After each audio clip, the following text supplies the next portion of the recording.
All right, I think we're broadcasting. Man, I think we melted the internet there. Yeah, that was insane. Sorry. I'm actually doing this from David Sax's Twitter account because it looks like doing it from mine basically broke the Twitter system. Ron DeSantis announced his run for president on a Twitter Spaces, and it broke Twitter, causing #disaster to start trending. And of course, we had memes like this one. In fact, at one point, we had failure to launch, crashed, and disaster all trending. Thanks, Governor. And yeah, we have over 300,000 people in the room. It's really been pretty incredible. And, you know, we started with some technical issues because of the sheer scale of and unprecedented nature of what we were doing. But It's not how you start, it's how you finish. And I think this finished really strong. So, yeah, I think it's just really great for the people to hear directly from presidential candidates and to have it in a conversational tone, which obviously results in, it's going to be imperfect because it's not scripted. So as you heard there were some technical difficulties at the start, which is one way of putting it. Basically nothing worked. You would hear voices come in and out a little bit, and then there would just be silence for like a minute straight. And they had over 600,000 viewers at one point. Eventually they just scrapped the Spaces and had someone else host it. Elon was originally doing it, and it was just too popular. At one point you heard Elon saying that the servers are melting and he's never seen this before. So they relaunched this time with David Sachs hosting it, so maybe it would be frankly a little less popular, which it was. It peaked at around like 350,000 viewers, something like that, about half of what they had under Elon.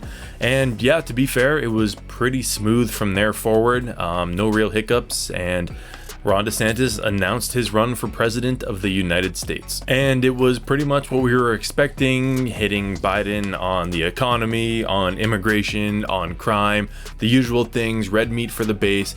Didn't really talk too much about Trump specifically, but at one point did mention that he was very electable, which I think was an underhanded shot at Trump. One of the main criticisms of the Trump run is that he already lost to Biden. He might win the primary, but he'll lose in the general, whereas Ron DeSantis is polling really well in a general election against Biden. Trump, for his part, has been bashing DeSantis at every single turn, in every single way, on every single Florida policy, up to and including the Disney battle. It's really interesting. When Tim Scott announced his run for the Republican primary, Trump was all like, "Welcome to the race, congratulations." But with Ron DeSantis, even before Ron announced, Trump has just been nothing but critical, which really tells you all you need to know about how Trump views Ron DeSantis, namely as his biggest threat. Immediately after the Spaces was over, Elon tweets, quote, "All presidential candidates are most welcome on this platform," because he already knows the headlines that frankly have already come out about how this is proof that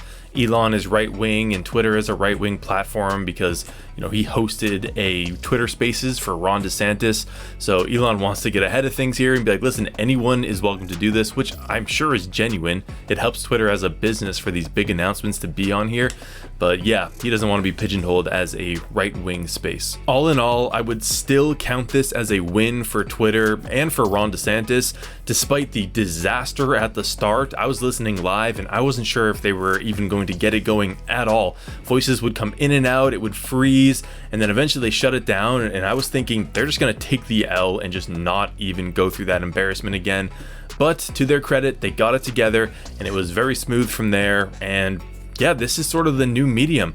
Typically, you'd have a big rally with NBC, ABC, CBS all filming, doing their own editing, doing their own commentary, and the people would kind of get a filtered version of the announcement with, of course, some commentary that's always going to be biased one way or the other. But with this, Ron got his message out directly to the people, and I think that's going to become increasingly popular.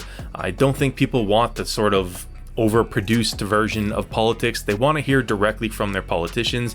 That's one of the reasons a lot of people liked Trump on Twitter, because they could get his thoughts directly. Even if you didn't like Trump, it was still good to see what he was thinking and saying for the information aspect of it. So congratulations, I suppose, to Twitter and Ron DeSantis on a pretty groundbreaking move, and well done getting it together and getting the message out there. Thank you all for watching. This is Rye Views. Like and subscribe for more, and I will see you in the next one.